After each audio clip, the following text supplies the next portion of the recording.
Dito sa Calgary, kaligayahan ng mga tao dito yung every free day. To makalabas sila, makapag-picnic sa ganito, masaya na. Dito sa Calgary pa lang, hindi ka mauubusan ng mga parks na ganito kagaganda, ganito kalinis, at ganito kaayos.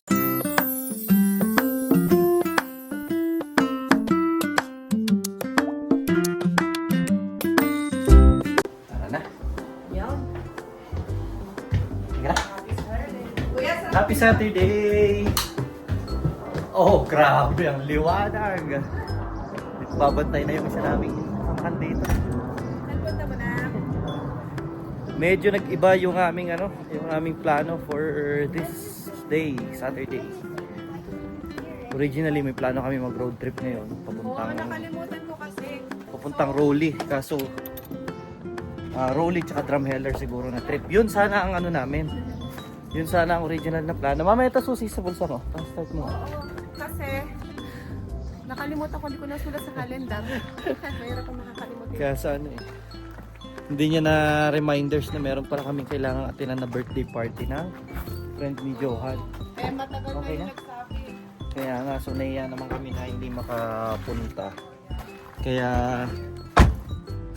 Kaya pupunta na rin kami. Pero, sabi ko after, huwag na lang kaming magtagal masyado. Para at least mapagbigyan pareho. After, tutuloy pa rin kami sa sa road trip na plano namin.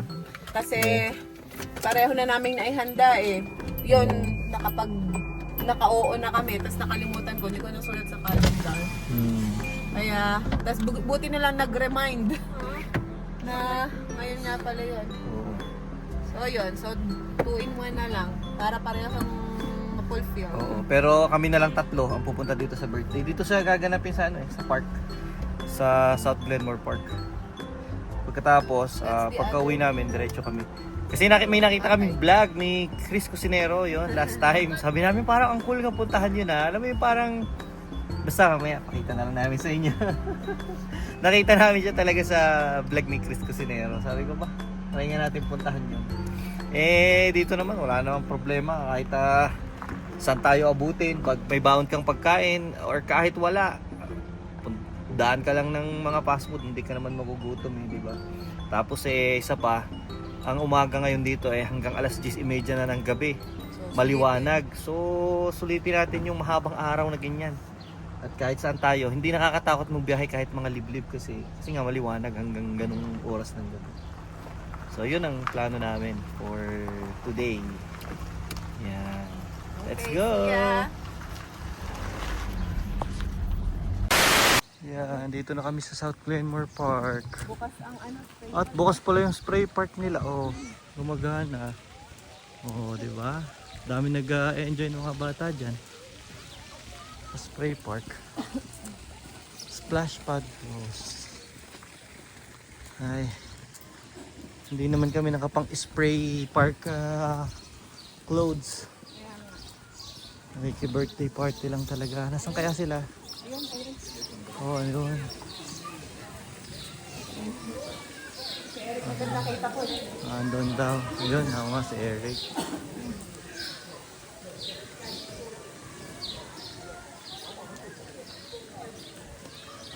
Yun daddy, pwede tayo ganun-ganun. Banal, ang galing may nilagay pala silang bubong dyan pagka summer no? Oo nga. Mas nakakagala pa kasi tayo dito ng winter kaysa summer. Correct. Pagka summer, hindi tayo makakita. Ayun na sila Eric. Ang daming bata. Tayo naglalaro ngayon kasi it's weekends. At napakaganda ng panahon. Walang ulan ngayon. But then sa sa mga susunod na araw mag-uulan. Pero napakaganda pag umuulan dito guys. Kasi marami nga ngayong sunog na naman dito sa Alberta pati sa mga ibang province.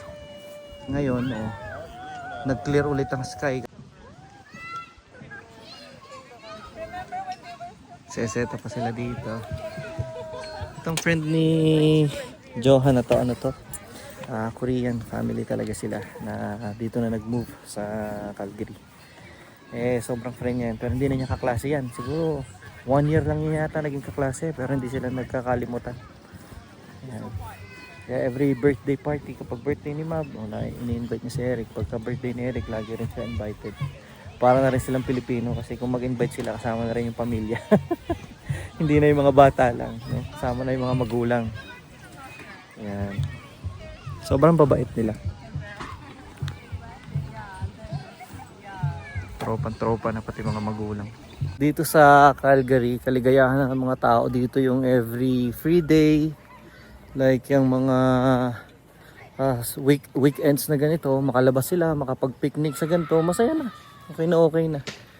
Eh, ang kagandahan dito, hindi ko alam, I can speak for other cities, no? Pero dito sa Calgary pa lang, hindi ka mauubusan ng mga parks na ganito kagaganda, ganito kalinis, at ganito kaayos. Na may mga magagandang picnic areas talaga na hindi ka mauubusan kahit ang daming tao. Isipin nyo naman yung dami ng mga shade na yan. Anywhere dyan, pwede kayong umupo lang dyan, maglatag ng banig. Tapos mag-picnic na kayo dyan. Tapos ganito pa yung view na makikita nyo sa kabila. Yan, ito kasi yung Glenmore Reservoir. Isa siyang man-made lake. Ginawa siya talaga para imbakan ng tubig. Actually, yung iniinom na tubig ng Calgary na andyan. Kaya dyan guys, marami dyang bawal. Pwede dyan ang fishing, pero hindi dyan pwede ang boating na may motor or merong kargang gasolina. Ang pwede lang dyan mag-boating is ang pwede lang dyan is kayaking at saka yung mga ganun. Yung ganun, yung magsisail ka gamit mo hangin lang talaga. Yan lang ang pwede dyan. At bawal din ang aso na bumaba doon sa lakeside. Hanggang dito lang sila sa pathway na to. Yan o. Oo nga. So yung tumutunog ngayon, yun nga pala yung barko, ayun o. Paddle wheeler nga pala daw ang tawag dito sa barkong ito. At isa siya sa mga main attraction dito sa may Heritage Park. Mabuti pa nga si Jero, 2 times na siyang naka-experience sumakay dyan. Ako hindi pa. Galing, di ba? Bawal ding maligo dyan sa lake na yan. Bawal. So hindi siya kagaya ng mga ibang lake na pinupuntahan natin na pwede kang maligo, mag-boating kahit na ano. Dito medyo maraming restriction or limitation. Kasi nga yan ay pinagkukunan ng drinking water ng dito sa Calgary. Napakalaki niyan guys. At dito sa paligid nitong Glenmore Reservoir na to, itong bike at saka yung pathway na yan kung saan nagbabike at tumatakbo yung mga tao, meron yan paikot, iikutin mo yung buong lake. So talagang hindi ko alam kung ilang kilometro siya pag iniikot mo, pero talagang pagod ka talaga bago mo maikot yan kasi sobrang haba niyan guys. Dadaan pa yan doon sa pathway, doon sa doon sa highway, doon sa may mismong Glenmore Trail. Along Glenmore Trail meron yan. So itong kinatatayuan natin ngayon kung saan marami nagpipiknik, ito yung South Glenmore Park. Pero on the other side, doon ay meron tinatawag na North Glenmore Park. Marami din doong mga nagpipiknik na tao. Pero magkaiba yung way papunta sa kanila para ma-access. Ayan o, tanyo naman. Ang daming magagawa ng mga bata. Sila magtalon-talon dyan. Pwede nilang i-play itong mga parang mga instruments na to.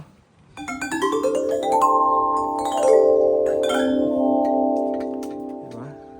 Napakadami nilang pwedeng gawin dito.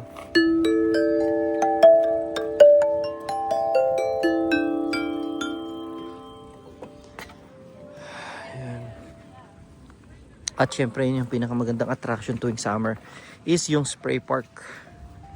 Pinubuksan siya tuwing summer.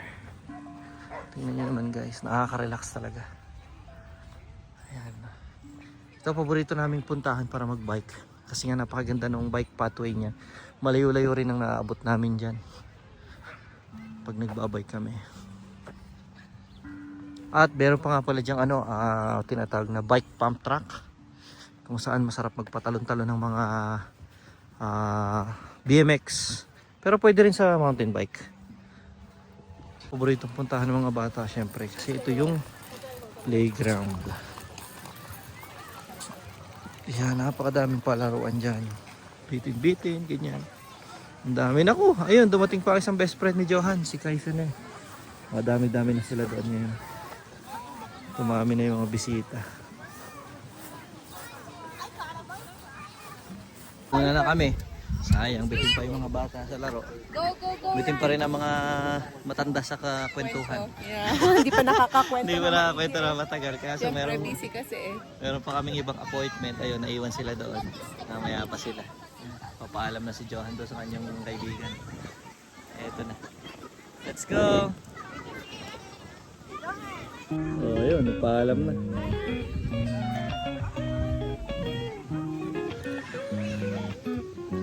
Sabay na.